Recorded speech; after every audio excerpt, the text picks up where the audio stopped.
what have you been up to? Well,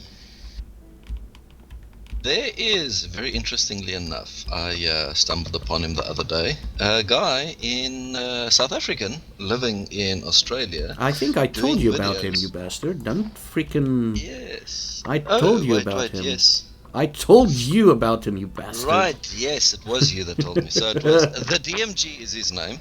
He's a South African. Yeah.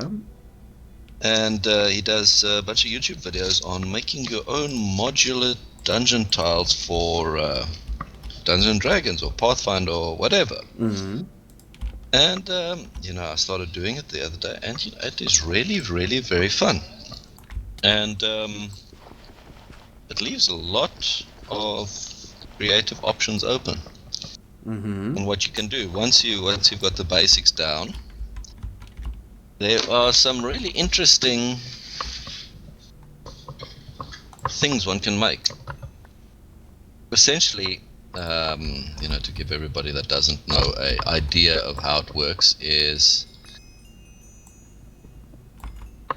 they call it 2.5D dungeon tiles, which is not flat tiles like you buy from, Wizards of the Coast or printed tiles and stuff at the back of the DMG Dungeon Master Guide and stuff like that. But it's also not completely 3D like, there's one company I know that makes rather gorgeous walls and tiles and stuff called Dwarven Forge. Very expensive and ultimately a little bit less practical than you would find because it's completely 3D. It's kind of hard to get your hands in where the miniatures are, because the walls are high, there's roofs, the doors, so it looks gorgeous, but it's not very practical, right? Yeah. So what this guy DMG and another guy, apparently he was the pioneer, is a guy called DM Scotty. Yes, I saw some of his stuff. They started what DM Scotty has coined the 2.5D, which is like cutaway 3D. Like so short walls and implied depth or whatever. 3D. Yeah. And it's really very cool.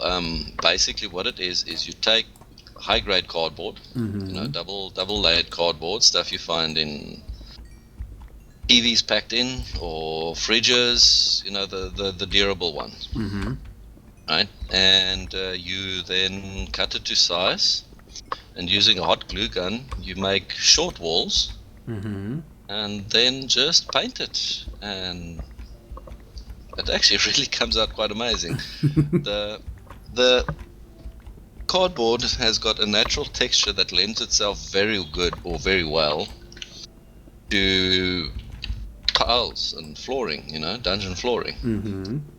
So, you start out this thing and you're like, this thing looks like cardboard. And then you start painting it and it's like, this crap still looks like cardboard. And then you start finishing it off and it's like, wow, suddenly this thing looks like stone. Yeah. Or it's like an instant transformation from painted cardboard into a dungeon tile that actually looks almost better than store-bought stuff, Yeah. So yeah, I've been watching his videos. I've been doing my own thing, making a few changes, but generally pretty spot on. So shout out to the DMG, fellow South African, and DM Scotty. Well done. Yeah, the thing is, once you see how they make it, it's like, is that all? It's like I saw like some of the completed stuff that Happy Healer did, also inspired by the same guy.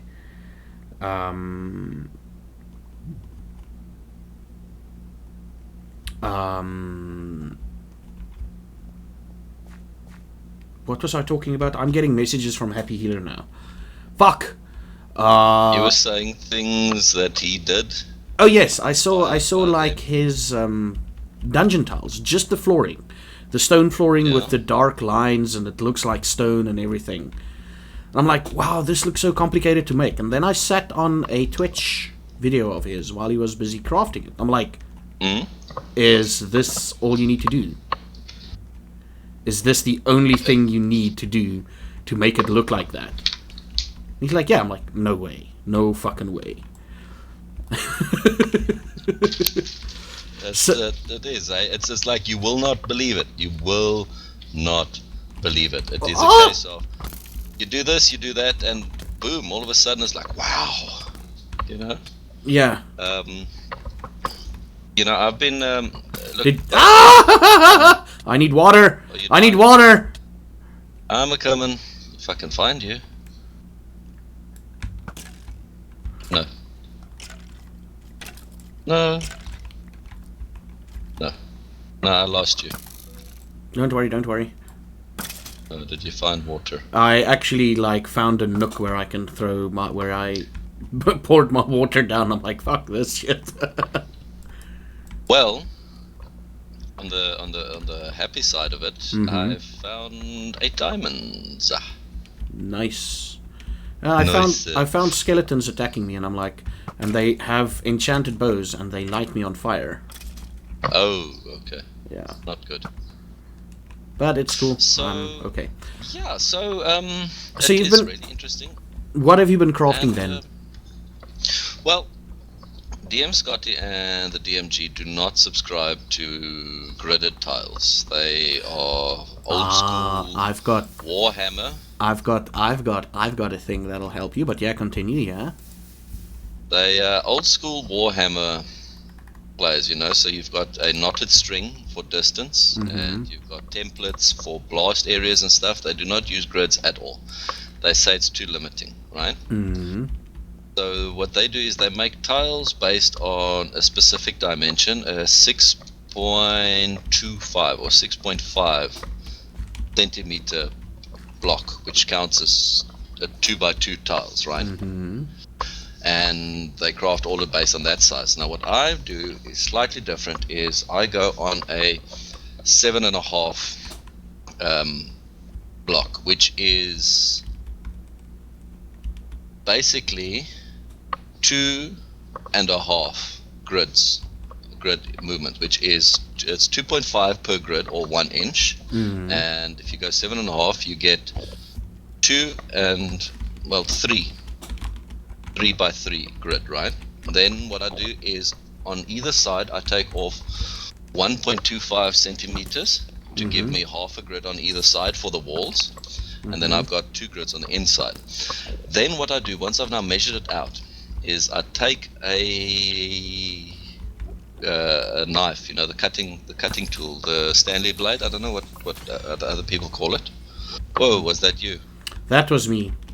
You left an area unlit, and a lot of creepers spawned. Oh, I see.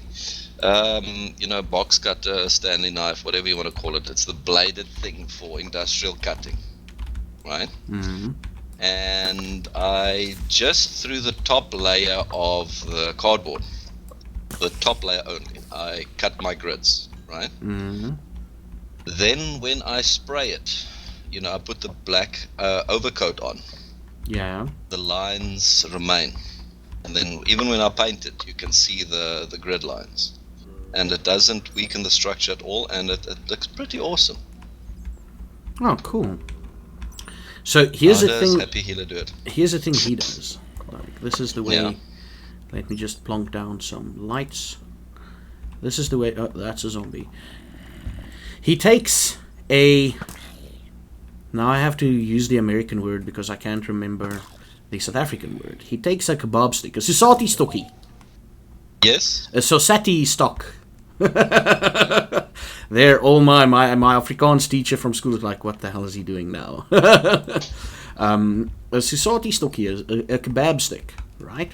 Yes. And he paints it in 2 different colors. I Yeah. think the one was blue and red, right? So blue would be 1 block, red would be the 2nd block. Blue would be the 3rd block, red would be the 2nd block, right?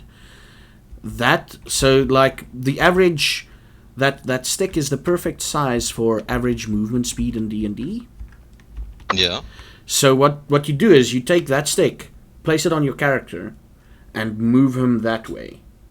So you still have the 3D movement, but with the limited thing, So that is a more accurate representation of movement in a 3D space.